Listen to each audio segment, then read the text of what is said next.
Good morning and good evening friends. चलिए हम लोग बिना समय गवाए अपने अगले सेट के पहले क्वेश्चन पे चलें। पहला क्वेश्चन कह रहा है ISWM का अर्थ है। ISWM का अर्थ क्या है ये आपसे पूछ रहा है। तो देखिए ये क्या है, इंटीग्रेटेड सॉलिड वेस्ट मैनेजमेंट। ये मैनेजमेंट बेसिकली अपशिष्ट पदार्थों के लिए है। चलें आगे। नेक्स्ट क्वेश्चन आपका क्या है, राष्ट्रीय युवा दिवस किस दिन मनाया जाता है। तो देखिए आई होप सो याद होगा आप लोगों को। राष्ट्रीय युवा दिवस बेसिकली विवेकानंद जी के जन्मदिन पे मनाते हैं और ये मनाया जाता है 12 जनवरी को। कब मनाया जाता है? 12 जनवरी को। और अगर हम लोग बात कर ले अंतर्राष्ट्रीय इंटरनेशनल युवा डे कब मनाया जाता है, तो वो मनाया जाता है आपका 12 अगस्त को। कब मनाते हैं? 12 अगस्त को मनाया जाता है अंतर्राष्ट्रीय युवा दिवस। चलें आगे। नेक्स्ट क्वेश्चन क्या है, सबसे अधिक ऊंचाई समुद्र तल से 4411 मीटर किस एयरपोर्ट की है। तो देखिए ये एयरपोर्ट चाइना में है और ये एयरपोर्ट का नाम है डाओचेंग येनडिंग एयरपोर्ट। ठीक है, चले हम लोग अगले क्वेश्चन पे। अगला क्वेश्चन ये है आपका, वन्य जीव अधिनियम 1972 के अधीन किस जीव का संरक्षण किया जाता है। देखिए अगर आप मेरे रेगुलर व्यूअर हैं और हर दिन वीडियो देखते हैं तो इस क्वेश्चन का आंसर आपको देना है, क्योंकि सेकेंड लास्ट या लास्ट ही सेट में हम लोगों ने इस क्वेश्चन को किया था। ऑप्शंस में आपको बता दूं, शाही है, घूस है, हिरन मूसा है और गिलहरी है। तो ऑप्शंस आप लोग कमेंट बॉक्स या लाइव चैट में देंगे। चलें आगे। नेक्स्ट क्वेश्चन है, भारतीय संविधान के अनुच्छेद में यह घोषणा की गई कि इंडिया अर्थात भारत क्या होगा। तो आप लोगों ने अगर पॉलिटिकल साइंस पढ़ा होगा तो पॉलिटिकल साइंस का जो पहला अनुच्छेद है, भारतीय संविधान का पहला अनुच्छेद, वो कहता है कि इंडिया अर्थात भारत राज्यों का संघ होगा। क्या कहता है? राज्यों का संघ होगा। अच्छा ये कौन से पार्ट में है? ये मैंने बताया आर्टिकल फर्स्ट में है। किस में है? आर्टिकल फर्स्ट में। अच्छा आर्टिकल फर्स्ट में जो भाग पहला होगा वो भाग पहला किस से किस आर्टिकल तक का है? तो आर्टिकल 1 से लेकर 4 तक का है। पहला भाग कौन से आर्टिकल पे है? आर्टिकल 1 से लेकर आर्टिकल 4 तक है। चलें आगे। नेक्स्ट क्वेश्चन है, मृदा कटाव को रोकने के लिए बड़े पैमाने पर वृक्ष लगाने को क्या कहते हैं। तो आप लोगों को पता है बड़े पैमाने पर वृक्ष लगाने का मतलब हो गया आपका, ऑप्शन के अकॉर्डिंग देखेंगे तो वो है वनीकरण। क्या है? वनीकरण। वनीकरण का मतलब होता है वन लगाना। जब आप बड़े पैमाने पर पेड़ लगा रहे हैं इसका मतलब वन ही लगा रहे हैं। चलें आगे। नेक्स्ट क्वेश्चन क्या है, निम्नलिखित में से कौन सा क्षेत्र अशोक के साम्राज्य का भाग नहीं था। ऑप्शंस देखें तो ऑप्शन है आपका कश्मीर, तक्षशिला, कन्नौज और मद्रास। आई होप सो आपने अगर एंशियंट हिस्ट्री पढ़ा हो तो आपने इन तीनों का नाम कहीं ना कहीं सुना होगा मौर्य साम्राज्य से रिलेटेड। मद्रास तक का विजय प्राप्त अशोक ने नहीं किया था उस टाइम तक। चलें आगे। नेक्स्ट क्वेश्चन क्या है आपका, क्वेश्चन नंबर 8। क्वेश्चन नंबर 8 क्या कह रहा है, निम्नलिखित में से किस लड़ाई में नेपोलियन फ्रांस की अंतिम हार हुई। यानी कि आपको कह रहा है जो नेपोलियन की आखिरी हार फ्रांस में वो कब हुई थी। तो ये आंसर क्या है आपका, ये आंसर है टॉफलगर की लड़ाई। कब है? टॉफलगर की लड़ाई। चलें आगे। नेक्स्ट क्वेश्चन क्या है आपका, नेक्स्ट क्वेश्चन है आपका, जनसंख्या के अध्ययन को क्या कहते हैं। तो जनसंख्या के अध्ययन को अगर हिंदी के अकॉर्डिंग चलें तो देखिए बहुत आराम से ये समझ में आएगा आपको। ऑप्शन नंबर 3, ऑप्शन नंबर 3 क्या लिखा है? जनसांख्यिकी। क्या लिखा है? जनसांख्यिकी। लेकिन हो सकता है कि आपको इंग्लिश का वर्ड सीधा सीधा हिंदी में लिख के दे दे तो उसको क्या बोलेंगे? उसको कहेंगे डेमोग्राफी। क्या कहेंगे? Demography. Clear? I hope so कोई प्रॉब्लम नहीं होगा। जनसंख्या के अध्ययन को डेमोग्राफी कहा जाता है। हिंदी तो खैर बहुत आसान है, अगर ये ऑप्शन आएगा तो आप आराम से मान लेंगे। नेक्स्ट क्वेश्चन क्या है, जुरासिक काल का माना गया पूरी तरह तैयार वृक्षीय फॉसिल कहाँ पाया जाता है। देखिए जैसे मैंने लास्ट ही क्वेश्चन में कहा कि इंग्लिश वर्ड को हिंदी में लिख देगा। देखिए यहाँ फॉसिल्स जो है ये एक इंग्लिश वर्ड है जिसको हिंदी में लिखा गया है। इसका मतलब होता है अवशेष। तो आपको ये पूछ रहा है जुरासिक काल का जो कंप्लीट जो आपका पेड़ का विकास था उसका फॉसिल कहाँ पाया गया है। तो ये कहाँ है? छत्तीसगढ़ में पाया गया। कहाँ? छत्तीसगढ़ में। चले आगे। नेक्स्ट क्वेश्चन क्या है, पारिस्थितिकी प्रणाली में प्राथमिक उत्पाद कौन सा है। अगर आप क्वेश्चन के ऑप्शंस को भी ध्यान से देखेंगे तो आपको पता चल जाएगा इसका आंसर क्या है। आपको कह रहा है प्राथमिक उत्पादक, तो प्राथमिक उत्पादक कौन सा होगा? पादप होगा, यानी पेड़ पौधे हैं। ये क्या है? आपके प्राथमिक उत्पादक हैं। नेक्स्ट क्वेश्चन क्या है, उपराष्ट्रपति, अब इसके बारे में डिटेल में आपको क्या लिखा है ऑप्शंस में, लोकसभा का सदस्य होता है, नहीं। थर्ड ऑप्शन कह रहा है किसी भी सदन का सदस्य होता है, नहीं। सांसद नहीं होता है, ये भी गलत है। नेक्स्ट क्या है, राज्यसभा का सदस्य होता है, ये भी गलत है। ऑप्शन नंबर क्या होगा, 12 का 4 होगा। उपराष्ट्रपति सांसद नहीं होता है, याद रखिएगा ये कोई भी लोकसभा राज्यसभा में चुनाव में पार्ट नहीं लेते हैं। चलें आगे, तो आंसर क्या होगा, आंसर आपका 4 होगा। नेक्स्ट क्वेश्चन क्या है आपका, गवर्नमेंट ऑफ इंडिया एक्ट 1935 किस पर आधारित था। तो देखिए गवर्नमेंट ऑफ इंडिया जो आपका 1935 का जो एक्ट है वो आधारित था सामन कमीशन पे। अच्छा, सामन कमीशन भारत कब आया, तो 1928 में। इसका फॉर्मेशन कब हुआ था, 1927 में ही फॉर्मेशन हो गया था। सामन कमीशन आया था यहाँ संवैधानिक विकास के लिए, लेकिन क्योंकि इसके जितने भी सदस्य थे उसमें एक भी भारतीय नहीं थे, तो इसलिए पूरे भारत में इनका विरोध हुआ, काले झंडे दिखाए गए। उसी क्रम में लाला लाजपत राय की मृत्यु हो गई, तो इसलिए कहा जाता है कि लाला लाजपत राय ने नारा दिया, क्या दिया, सामन कमीशन गो बैक, वापस जाओ। चले आगे, नेक्स्ट क्वेश्चन। तो इसी के आधार पे फिर वापस से 1935 में हम लोग को एक बना बनाया संविधान मिल गया, और वो जो एक्ट आया था उस एक्ट का नाम है गवर्नमेंट ऑफ इंडिया एक्ट। चलें, नेक्स्ट क्वेश्चन क्या है, राजीव गांधी अंतर्राष्ट्रीय विमानपत्तन यानी कि अंतर्राष्ट्रीय एयरपोर्ट के बारे में बात कर रहा है, कहाँ पे स्थित है। तो याद रखिएगा ये कहाँ है, हैदराबाद में। कहाँ है, हैदराबाद में। नेक्स्ट क्वेश्चन क्या है, 1914 में भारतीय राष्ट्रीय दल की बर्लिन में स्थापना किसने की थी। देखिए 1914 ये वही समय है जब वर्ल्ड वार हुआ था। देखिए फ्रेंड, आगे बढ़ने से पहले मैं आपको बता दूं, मैं अपने कम्युनिटी बॉक्स में हर दिन 4 to 5 क्वेश्चंस डालता हूं, और आई होप सो आप सभी उसका जवाब दे रहे हैं। अगर नहीं दे रहे हैं तो दीजिए, और चेक करते रहिए खुद को कि आप कहाँ हैं। वहाँ जीके के साथ साथ मैथ्स के भी क्वेश्चन जा रहे हैं। चलें, 15 नंबर क्वेश्चन क्या था, वर्ष 1914 में भारतीय राष्ट्रीय दल की बर्लिन में स्थापना किसने की थी। तो देखिए ये दोनों ऑप्शन में कोई नहीं है, आंसर क्या होगा, डॉक्टर चंपक रमन पिल्लई। किसने किया था, डॉक्टर चंपक रमन पिल्लई। ठीक है, देख लेते हैं अभी ये ऑप्शन में कहीं है या नहीं है। चलते हैं हम लोग, यहाँ है आपका भारतीय राष्ट्रीय दल की स्थापना 1914 में बर्लिन। अच्छा, बर्लिन कहाँ की राजधानी है, जर्मनी की राजधानी है। कहाँ की राजधानी है, जर्मनी की। अब हम लोग इसके ऑप्शंस को देख लें। ऑप्शन क्या था, ऑप्शन देखिए यहाँ पे है चंपक रमन पिल्ले। ठीक है, नेक्स्ट क्वेश्चन क्या है, भारत की प्रथम महिला शासक कौन थी। तो आप सभी को पता होगा ये कौन थी, रजिया सुल्ताना। अच्छा, कमेंट बॉक्स में आप लोग ये डालिए कि ये किस वंश से थी, कौन से वंश से थी, ये आपको कमेंट बॉक्स में लिखना है। रजिया सुल्ताना कौन से वंश से थी। चलें आगे, नेक्स्ट क्वेश्चन क्या है आपका, भारत में विशेष आर्थिक क्षेत्र क्या बढ़ाने के लिए स्थापित किया गया था। तो देखिए जो स्पेशल इकोनॉमिक जोन है ये विदेश निवेश को बढ़ाने के लिए किया गया था। विदेश निवेश का मतलब है फॉरेन डायरेक्ट इन्वेस्टमेंट, जिसको हम FDI कहते हैं।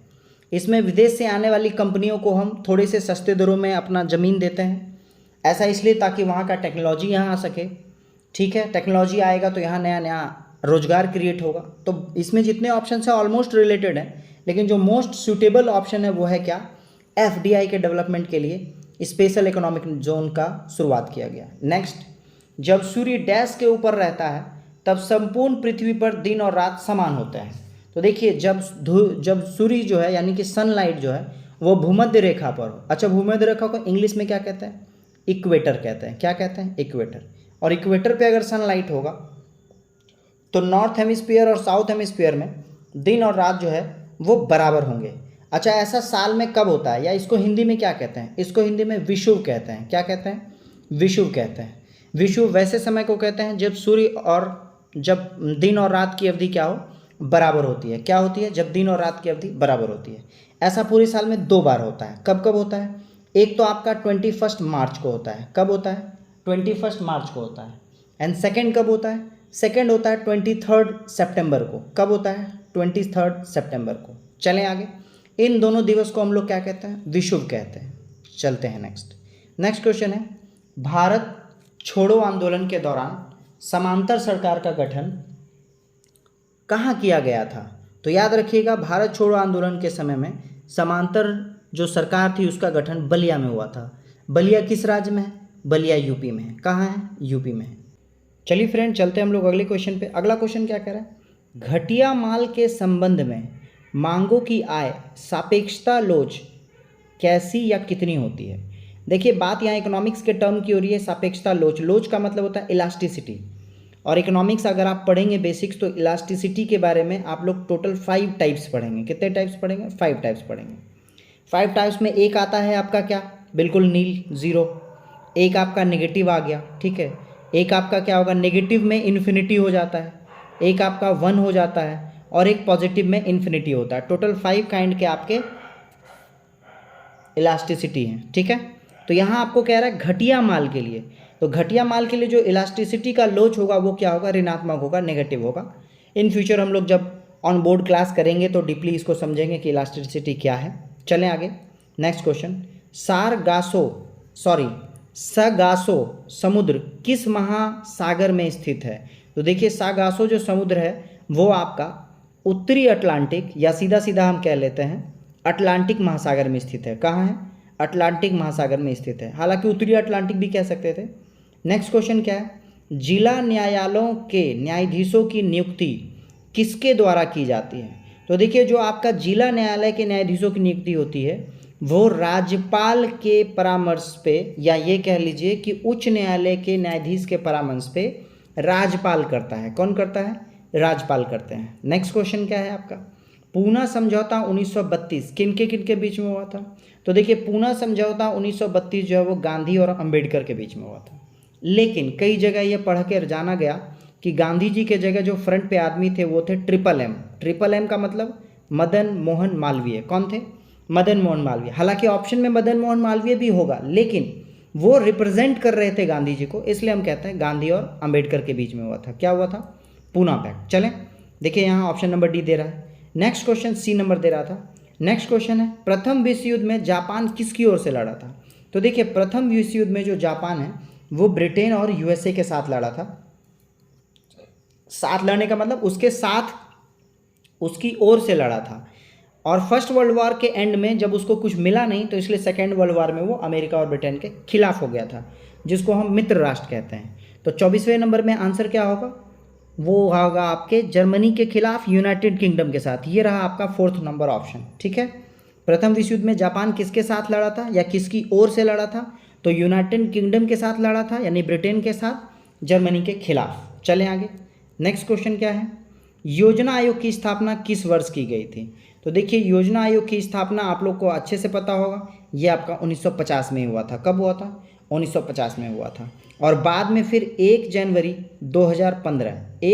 2015 से योजना आयोग को ख़त्म करके क्या लागू हो गया देश में? नीति आयोग हो गया। अच्छा, नीति आयोग का फुल फॉर्म क्या है? National institution for transforming India. क्या फुल फॉर्म है? National institution for transforming India. चलें आगे, नेक्स्ट क्वेश्चन क्या है आपका? राजनीति और नीतियों से व्युत्पन्न शब्द इंद्रधनुषी गठबंधन शब्द किसने दिया?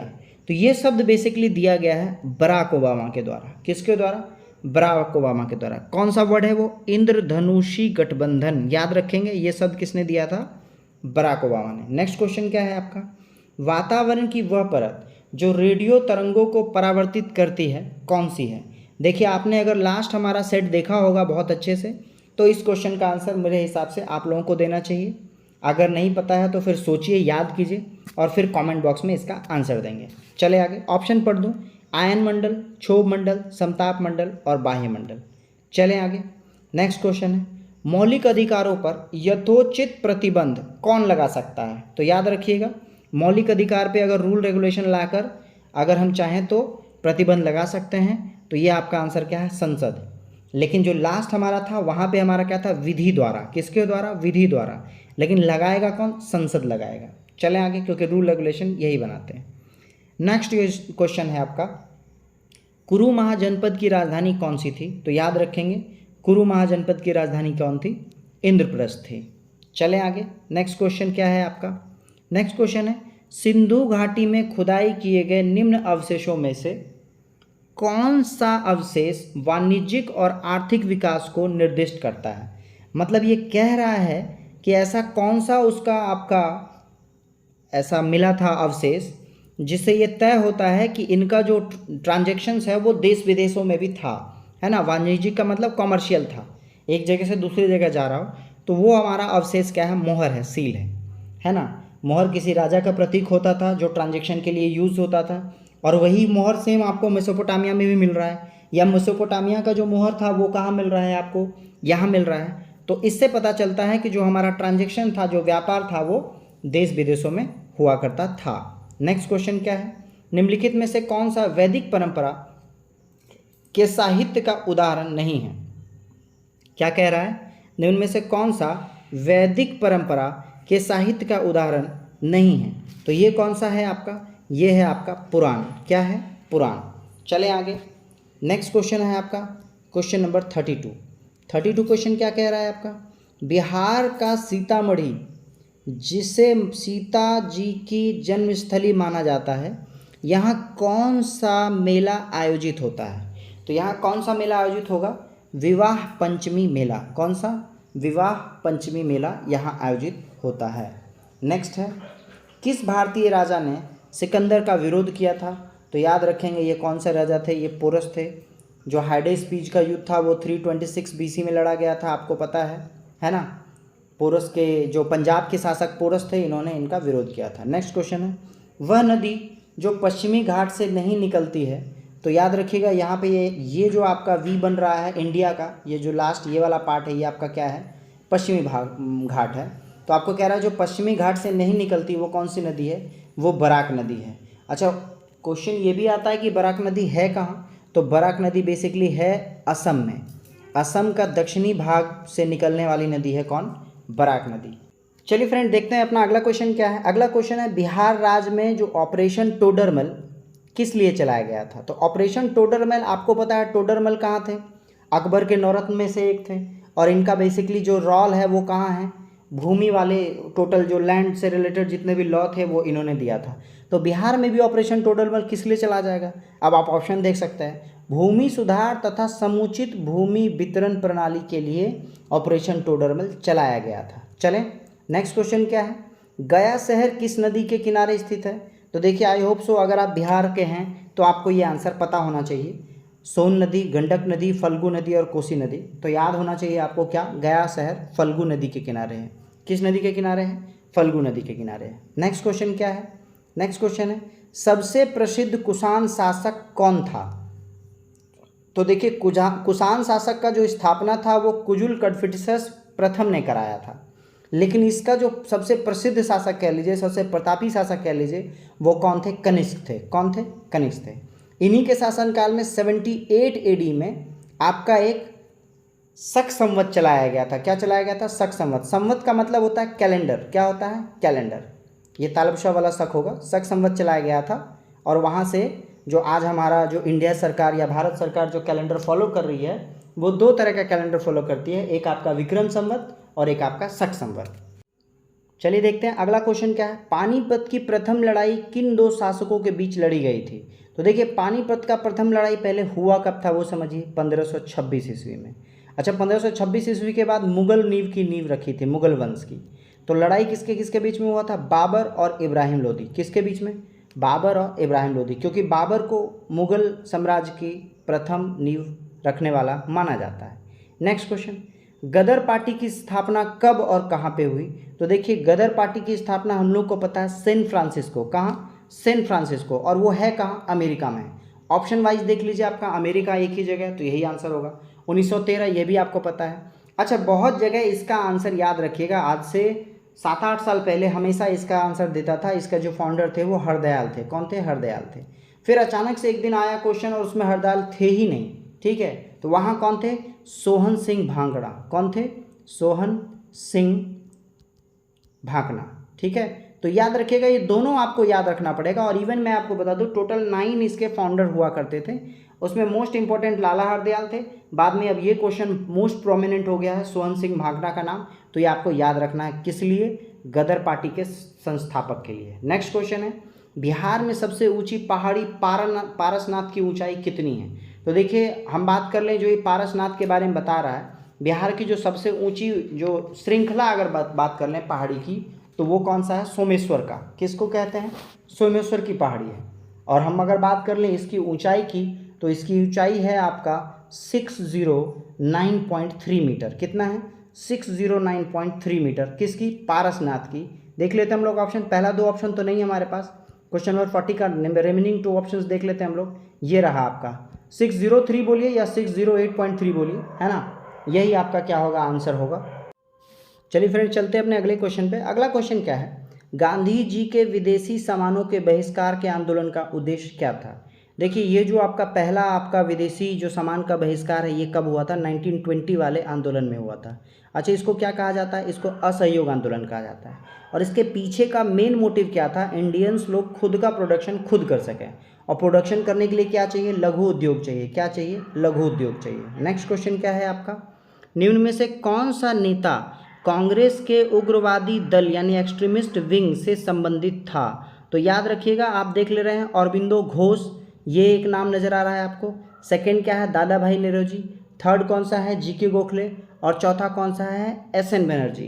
तो याद रखेंगे जो अरबिंदो घोष थे ये आपके एक्सट्रीमिस्ट विंग से रिलेटेड थे।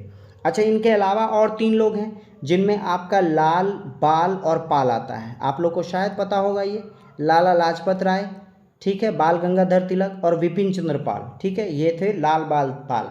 और चौथा नाम किनका आ रहा है, अरबिंदो घोष का आ रहा है। नेक्स्ट क्वेश्चन क्या है आपका, दूसरी गोलमेज कॉन्फ्रेंस में भारतीय राष्ट्रीय कांग्रेस का प्रतिनिधित्व किसने किया था। जैसा कि आप लोगों को पता है कि पहला गोलमेज सम्मेलन, सेकंड गोलमेज सम्मेलन में कांग्रेस की ओर से कौन गए थे, एम.के. गांधी। कौन गए थे, मोहनदास करमचंद गांधी गए थे। और वहाँ पे विंस्टन चर्चिल ने इन लोगों को गांधी जी को नग्न फ़कीर कहा था, अर्धनग्न फ़कीर कहा था। और फाइनली वहाँ से आउटपुट में क्या आया, नथिंग, कुछ नहीं आया। और बेसिकली आपको शायद पता होगा कि द्वितीय गोलमेज सम्मेलन जो है वो सविनय अवज्ञा आंदोलन को रोक कर, पोस्टपोन करके गांधी जी गए थे, but finally output is nothing. चलें नेक्स्ट क्वेश्चन क्या है, पहला भारतीय मंत्रिमंडल बिहार में संगठित कब हुआ था। यानी पूछ रहा है आपको कि बिहार का पहला जो मंत्रिमंडल है वो कैबिनेट वो कब बना। तो याद रखिएगा वो 1937 में ही बन गया था। कब बन गया था, 1937 में ही बन गया था। अच्छा, 1937 में ही क्यों बना था, वो एक बहुत बड़ा सोचने वाला बात है।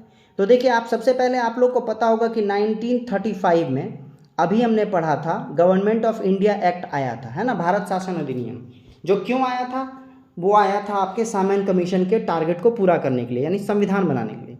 तो यहाँ हमारा बना बनाया संविधान आया था, भारत शासन अधिनियम। और साथ ही साथ 1936 में बिहार से उड़ीसा को अलग किया गया था। उड़ीसा को अलग करने के साथ साथ आप शायद यहाँ सेल्फ गवर्निंग सिस्टम पढ़ेंगे आप 1937 से 39 तक, सेकेंड वर्ल्ड वॉर तक ये घटनाएं हुई हैं। तो 1 अप्रैल 1937 को ही बिहार में पहला कैबिनेट बन गया था। चलें नेक्स्ट क्वेश्चन, बिहार में प्रथम रेल मार्ग का निर्माण कब हुआ था। तो बिहार में प्रथम रेल मार्ग का निर्माण 1860 से 62 में ही हुआ। अच्छा, क्वेश्चन ये है कि फिर भारत में कब हुआ। तो भारत में आपका हुआ था 1853 के आसपास, जब लॉर्ड डलहौजी थे। अच्छा, विश्व में कब हुआ था, विश्व में हुआ था 1825 में। कब, 1825 में। चलें आगे, नेक्स्ट क्वेश्चन क्या है आपका, नेक्स्ट क्वेश्चन है क्वेश्चन नंबर 46, निम्न में से किस केंद्र शासित प्रदेश की न्यूनतम जनसंख्या है। तो देखिए, सबसे न्यूनतम जनसंख्या किसकी हो सकती है, पांडिचेरी, दमन दीव, लक्षद्वीप और अंडमान निकोबार। तो आपको पता होगा सबसे कम जो लक्षद्वीप की है जनसंख्या, किसकी, लक्षद्वीप की, लगभग कितना है, तो लगभग 65,000 के आसपास है। अच्छा, ये जो जनगणना आपको बताया जा रहा है ये कब के बेसिस पे, 2011 के बेसिस पे बताया जा रहा है कि लक्षद्वीप जो आपका केंद्र शासित प्रदेश है उसका जनसंख्या सबसे कम है। अच्छा, अगर यूनियन टेरिटरी की बात करें सबसे अधिक मैक्सिमम किसका है, तो हम लोग को पता है वो मैक्सिमम है न्यू दिल्ली का। किसका है, न्यू दिल्ली का। अच्छा, न्यू दिल्ली का जनसंख्या घनत्व कितना है, मैं इसलिए जनसंख्या घनत्व की बात कर रहा हूँ क्योंकि बिहार का 2011 के हिसाब से सारा डेटा चल रहा है। याद रखिएगा, बिहार का जो जनसंख्या घनत्व है वो 1102 है किलोमीटर स्क्वायर, यानी कि 1 किलोमीटर में 1102 लोग रहते हैं। इसका लगभग 10 टाइम्स है न्यू दिल्ली का। कितना होगा, 11,312 किलोमीटर स्क्वायर, यानी कि 1 किलोमीटर में 11,000 लोग रहते हैं। केंद्र शासित प्रदेश में सबसे ज़्यादा जनसंख्या जो है वो न्यू दिल्ली का है। न्यू दिल्ली का जो जनसंख्या घनत्व है वो बिहार के जनसंख्या घनत्व का लगभग 10 टाइम्स है। चलें आगे, नेक्स्ट क्वेश्चन आपका क्या है, क्वेश्चन पूछ रहा काकोलत या ककोलत जलप्रपात निम्न में से किस राज्य में है? तो वंस मोर, ये बिहार राज्य में है। अच्छा, बिहार राज्य में कहाँ है? तो बिहार राज्य के नवादा जिले में। कहाँ है? नवादा जिले में। चलें, नेक्स्ट क्वेश्चन क्या है आपका? बिहार राज्य में लीची अनुसंधान केंद्र की स्थापना। अच्छा, जितने लोग बिहार एसएससी की तैयारी कर रहे हैं उनको इसका आंसर जरूर आता होगा, ठीक है, और नहीं आता है तो आना चाहिए। तो आपको इसका जवाब कमेंट में ही मिल जाएगा, और जिनको आता है वो जवाब कमेंट बॉक्स में देंगे। नेक्स्ट क्वेश्चन हम लोग देख लें, क्वेश्चन नंबर 49।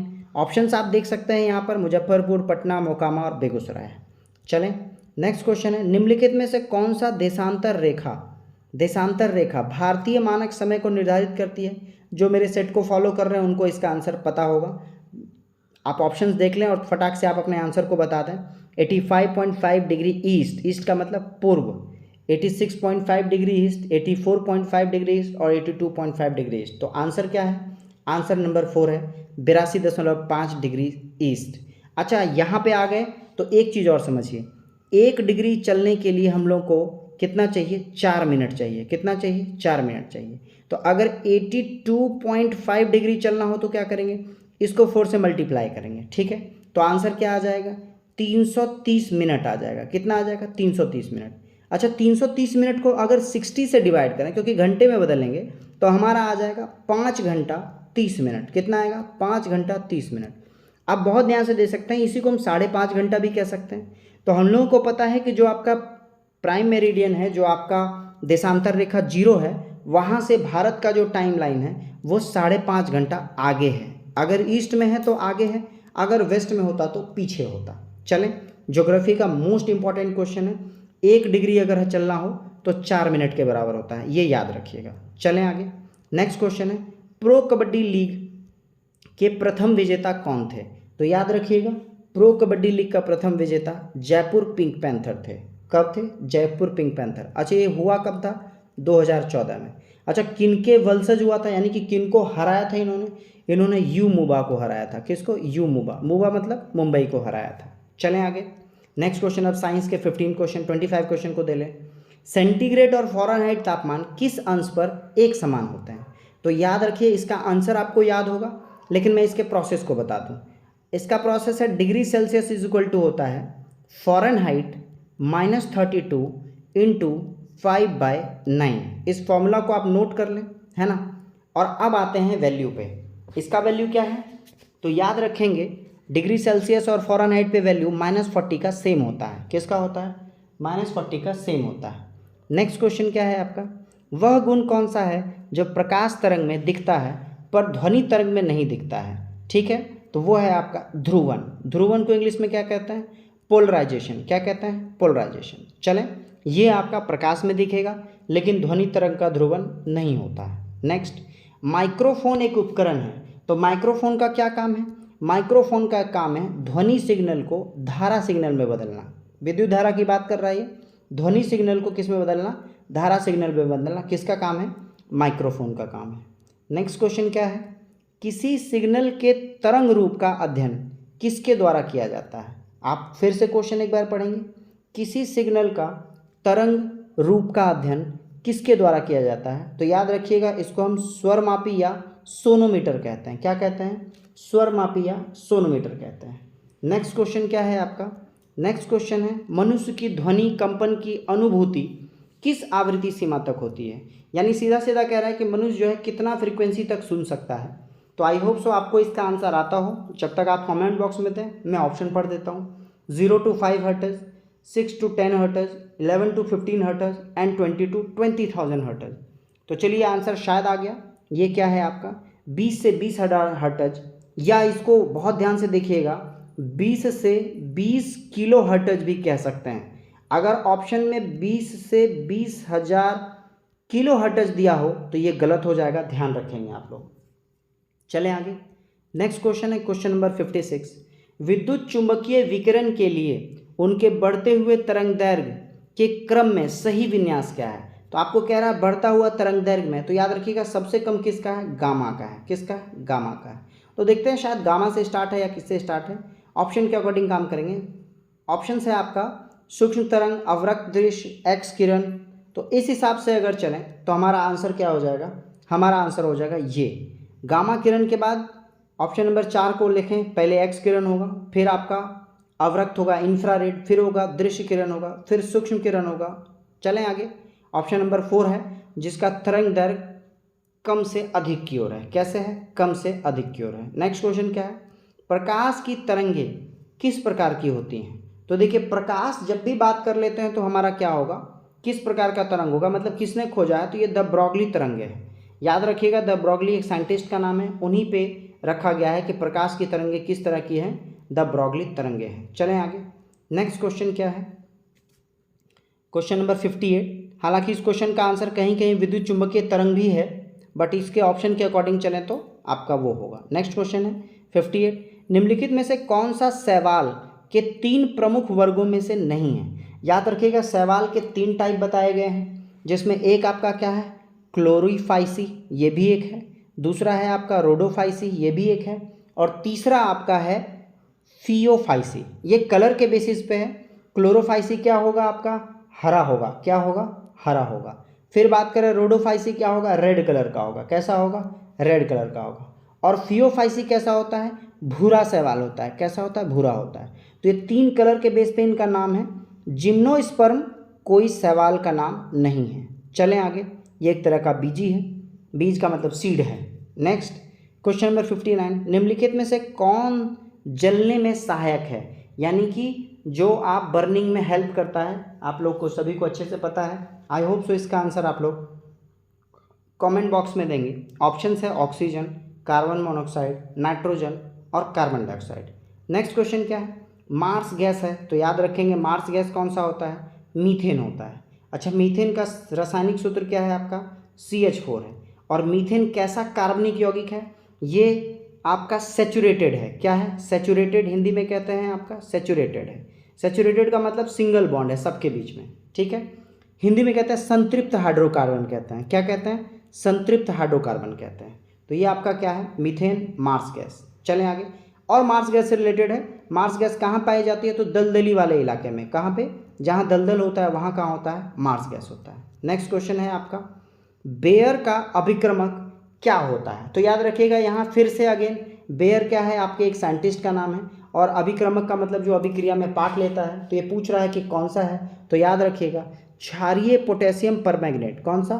क्षारीय पोटेशियम परमैंगनेट क्या है, बेयर का अभिक्रमक है। चलिए नेक्स्ट क्वेश्चन पे चलें। क्वेश्चन ये है, अमोनियम सल्फेट में मौजूद नाइट्रोजन का प्रतिशत क्या है? तो जब हम बात कर लेते हैं अमोनियम सल्फेट की, तो याद रखिएगा सबसे पहले अमोनियम सल्फेट का फॉर्मूला क्या है। अमोनियम सल्फेट का फॉर्मूला है NH4 इंटू SO2। क्या है? NH4 SO2। अच्छा, यहाँ पूछ रहा है नाइट्रोजन का क्या प्रतिशत है, तो याद रखिएगा नाइट्रोजन का प्रतिशत है आपका 20.6। क्या है? 20.6% है। इस क्वेश्चन में स्टार मार्क लगा लीजिए। चलें आगे।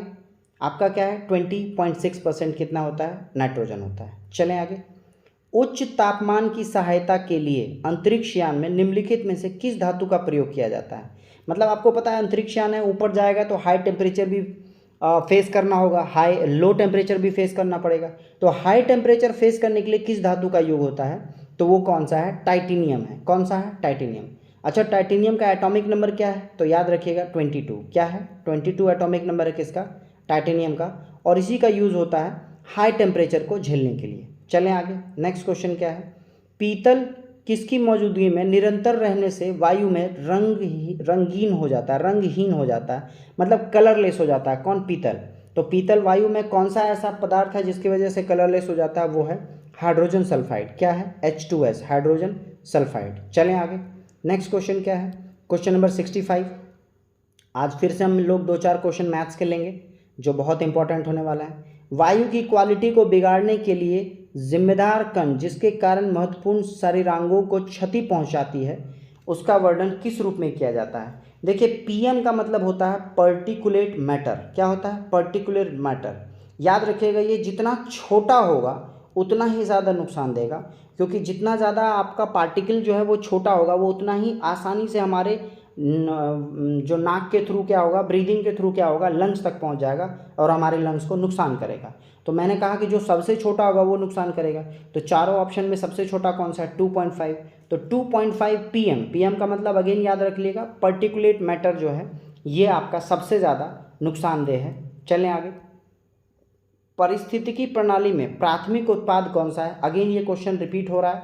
पारिस्थितिकी प्रणाली में प्राथमिक उत्पाद कौन? पादप यानी कि पेड़ पौधे। नेक्स्ट क्वेश्चन क्या है? भूमिगत जल के प्रवाह के साथ नीचे की ओर बहने वाले प्रदूषकों को क्या कहा जाता है? तो याद रखिए, ये प्रवाह के साथ नीचे बहने वाले प्रदूषकों को क्या कहा जाता है? निक्षालक कहा जाता है। क्या कहा जाता है? निक्षालक कहा जाता है। नेक्स्ट क्वेश्चन क्या है आपका? क्वेश्चन नंबर 68, ग्रीन हाउस गैसों की अवधारणा किसकी थी? तो याद रखेंगे, ग्रीन हाउस गैसों की अवधारणा किसकी थी? जोसेफ फ्यूरियर की थी। किसकी थी? जोसेफ फ्यूरियर की थी। चलें, अच्छा ये इन्होंने कब कहा? तो ये 1827 ईस्वी में इन्होंने ग्रीन हाउस गैस के रिलेटेड बातें कहीं कि अगर इस पर ध्यान ना दिया जाए तो अर्थ का टेम्परेचर क्या होगा? बढ़ता जाएगा, जिसको आज हम क्या कहते हैं? ग्लोबल वार्मिंग कहते हैं। नेक्स्ट क्वेश्चन, प्रदूषित वातावरण से छोड़े गए विविक्त पदार्थ को प्रायः किस प्रक्रिया के द्वारा फिल्टर किया जाता है? आपको पता है, जो आपका एटमॉस्फेयर में अगर आपका वातावरण गंदा हो तो हम लोग कैसे करेंगे उसको? तो छींकने के थ्रू करेंगे। जैसे हम लोग सांस लेते हैं और नाक में कोई पार्टिकल फंस जाता है तो हम लोग उसको छींक कर क्या करते हैं? बाहर निकाल देते हैं। चले आगे। नेक्स्ट क्वेश्चन है आपका क्वेश्चन नंबर 70, तालाबों और कुओं में निम्नलिखित में से क्या डालने से मच्छरों को नियंत्रित किया जाता है? बहुत ज़बरदस्त, ये मज़ेदार क्वेश्चन है। ये कौन सा है? गैम्बुसिया फिश। क्या है? गैम्बुसिया फिश। अच्छा, इसका खाना क्या है? आप सोचेंगे इसका खाना है मच्छर का लार्वा। क्या है? मच्छर का लार्वा। यानी कि अगर फिश डाल दिया जाए तो हमारे कुएं और तालाबों में मच्छर कभी नहीं पनप सकते। चलें आगे, नाम याद रखिएगा, गैम्बुसिया फिश। नेक्स्ट क्वेश्चन क्या है? इस ब्रह्मांड में मौजूद प्रत्येक व्यक्ति को पदार्थ से निर्मित है, उसे वैज्ञानिक ने क्या नाम दिया? तो याद रखिएगा, उसको हम लोग द्रव्य कहते हैं। क्या कहते हैं? द्रव्य। सॉरी, ये वाला नहीं, ये वाला मैटर वाला। ठीक है, क्या कहा जाता है? द्रव्य कहा जाता है, मैटर कहा जाता है। वापस से क्वेश्चन पढ़ेंगे, इस ब्रह्मांड में मौजूद प्रत्येक वस्तु जो पदार्थ से निर्मित है उसे वैज्ञानिकों ने क्या नाम दिया? द्रव्य नाम दिया। ठीक है, नेक्स्ट क्वेश्चन क्या है आपका? 72, हमारे सौरमंडल का सबसे चमकीला ग्रह कौन सा है? तो आई होप सो इस क्वेश्चन का आंसर आप लोग कमेंट बॉक्स में देंगे। ऑप्शन है शुक्र है, बुध है, मंगल है और बृहस्पति है। चलें आगे। नेक्स्ट क्वेश्चन आपका क्या है? क्वेश्चन नंबर 73, सौरमंडल का सबसे अधिक गर्म ग्रह कौन सा है? तो याद रखिएगा, सबसे अधिक गर्म ग्रह कौन सा है? शुक्र है, जिसको इंग्लिश में क्या कहते हैं? वीनस कहते हैं। ठीक है, चलें आगे। अच्छा, शुक्र और बुध दो ऐसे ग्रह हैं, आगे बुध भी ले लीजिए, दो ऐसे ग्रह हैं जिनका अपना कोई उपग्रह नहीं है। क्या है? अपना कोई उपग्रह नहीं है। नेक्स्ट क्वेश्चन क्या है? मानव शरीर में सबसे लंबी हड्डी कौन सी होती है? तो देखिए, फिर अगेन मैं कह रहा हूँ, हिंदी बहुत टफ है। जब भी आपको लगे कि हिंदी में प्रॉब्लम है तो आज के डेट में जितने भी एग्जाम्स होते हैं वो बाइलिंगुअल होते हैं। एक बार बाइलिंगुअल देखिएगा। आप लोग को पता है कि सबसे लंबी हड्डी का नाम फीमर है। क्या है? फीमर है। और यहाँ पर ये जो आपका है उर्वस्थि, ये आपके फीमर का हिंदी लिखा गया है, तो आंसर क्या होगा? फीमर। अच्छा, होता कहाँ है? जांग वाले में होता है। कहाँ होता है? जांग में जो हड्डी होती है आपकी कमर से लेकर घुटनों तक, इसको हम लोग फीमर कहते हैं। नेक्स्ट क्वेश्चन क्या है आपका? कोडांतरक एक प्रोग्राम है, वह निम्न में से किससे प्रोग्राम का रूपांतरण है? याद रखिए, ये जो वर्ड पढ़ा मैंने बहुत ज़बरदस्त लगा ये वर्ड। इस वर्ड को बेसिकली असेंबलर कहा गया है। कहा क्या है? असेंबलर। ठीक है, और असेंबलर का जो मेन काम है वो क्या है? मशीनी लैंग्वेज तक पहुंचाना है। जो नॉर्मल लैंग्वेज होता है, असेंबलर का काम होता है लैंग्वेज का चेंज करना, तो कोडांतर से मशीन तक पहुंचाने का काम किसका है? असेंबलर का है। चलें आगे। नेक्स्ट क्वेश्चन हम लोग मैथ्स के एक दो क्वेश्चंस को देख लेते हैं। ये रहा आपका क्वेश्चन, सिंप्लीफिकेशन का है। तो देखिए, मैं इसको अगर मैंने इसको बनाया तो कैसे बनाऊंगा ओरली? देखिए, ये आपका 5 3 15 प्लस 18/5 यहाँ है, इंटू 18/5 है, तो ये हो गया क्या आपका 18 स्क्वायर 324/25 हो गया। ठीक है, प्लस में आप इस वाले सेगमेंट को देखेंगे तो नीचे तो 25 ही है, तो 25 लिख दे रहे हैं। ऊपर क्या है आपका? ये वाला सेगमेंट में 18 है, 18 2 जा 36, 36 2 जा 72, तो ये 72 होगा, ये प्लस में है। नेक्स्ट प्लस क्या है? अगले वाले सेगमेंट में भी इसको भी देखिएगा तो ये 2 2 जा 4/25 होगा। क्या होगा? 4/25 होगा। नीचे तो 25 सब में कॉमन है, ऊपर अगर ऐड कर लें तो ये इन दोनों का एडिशन 76 हो गया। 76 प्लस 24 यानी कि 100, यानी ये 400 हो गया। और 400/25 किसी भी मेरे इक्वेशन में मेरे जितने भी स्टूडेंट हैं सब लोग इसका शॉर्टकट जानते हैं, ये क्या होगा? 16 होगा, क्योंकि 100/24 जब भी 25 करेंगे तो आंसर क्या होगा? 4 होगा। तो 400 है तो 4 4 जा 16, यानी कि आंसर क्या होगा? 2 होगा। इस तरह से आपको स्क्रीन पर क्वेश्चन देखकर सवाल सॉल्व करना है ना, बहुत ज़्यादा पेन पेपर की यूज़ नहीं करनी है। नेक्स्ट क्वेश्चन क्या है, 5 घंटे, घंटे नहीं होगा यहाँ, घंटी होगा। 5 घंटी एक साथ बजना शुरू करती है और समय अंतराल इतना सेकंड दिया, अगली बार कितने देर बाद वो फिर 7 बजेंगे, यानी इनका एलसीएम लेना है। एलसीएम के लिए मैंने आपको बताया था कि जब बाप मौजूद हो तो बेटी की ज़रूरत नहीं है, मतलब इस 6 की ज़रूरत नहीं है, ठीक है। नेक्स्ट है, आप देख लेंगे यहाँ पर इन दोनों का एलसीएम क्या होगा, इन दोनों का एलसीएम 24 होगा। और जब हम 24 की बात करेंगे तो 24 में 9 का क्या अवेलेबल है, 24 में 9 का 3 पहले से अवेलेबल है, एक 3 और रह जा रहा है, तो 3 से इसको मल्टीप्लाई करेंगे, ये आ जाएगा 72, यानी कि इसका इसका इसका और इसका एलसीएम क्या है 72। 7 एक प्राइम नंबर है तो 7 से मल्टीप्लाई कर लेंगे, तो 72 7 जा क्या हो जाएगा 504 हो जाएगा, क्या हो जाएगा 504 सेकेंड्स हो जाएगा। अगर गलती से इसका आंसर मिनट में दिया रहता तो इसको 60 से हम लोग डिवाइड करते, क्या करते, तो बोलते 8 मिनट 24 सेकेंड, 8 मिनट 24 सेकेंड। चलें आगे, क्योंकि आपको पता है 500 सेकंड में जो है सनलाइट हमारा पृथ्वी तक आता है, 500 सेकंड को हम लोग 8 मिनट 20 सेकंड कहते हैं। लीजिए एक और जी के साथ साथ डील हो गया। नेक्स्ट क्वेश्चन क्या है आपका, वापस से आपको स्क्वायर रूट बोल रहा है, तो देखिए यहाँ पर 125 का स्क्वायर है और 2 डिजिट पहले डेसिमल है, मतलब 1 डिजिट पहले डेसिमल होगा 12.5, ठीक है। अगेन ये आपको पता है 81 जो है वो 9 का स्क्वायर है, यहाँ 4 डिजिट है मतलब 2 डिजिट पहले, यानी कि 0.09 होगा। नेक्स्ट ये माइनस करना है, ये आपका 361 किसका है 19 का है, 4 डिजिट पहले मतलब 2 डिजिट पहले, मतलब 0.19 होगा, क्या होगा 0.19 होगा। पहले इन दोनों को ऐड कर लेंगे, हमारे पास आ जाएगा 12.59, क्या 59, और 59 से अगर 19 सब्सट्रैक्ट कर लेंगे तो हमारे पास क्या आ जाएगा 40 आ जाएगा, मतलब 40 आ जाएगा, तो 12.4 आपका आंसर होगा। इस तरह से आप स्क्रीन पे सॉल्व करके काफ़ी सारे क्वेश्चंस को बना सकते हैं। चलिए आई होप सो ये हम लोग का लास्ट क्वेश्चन होगा, नहीं अगला भी लास्ट क्वेश्चन है, तो हम लोग पहले 79 बना लेते हैं।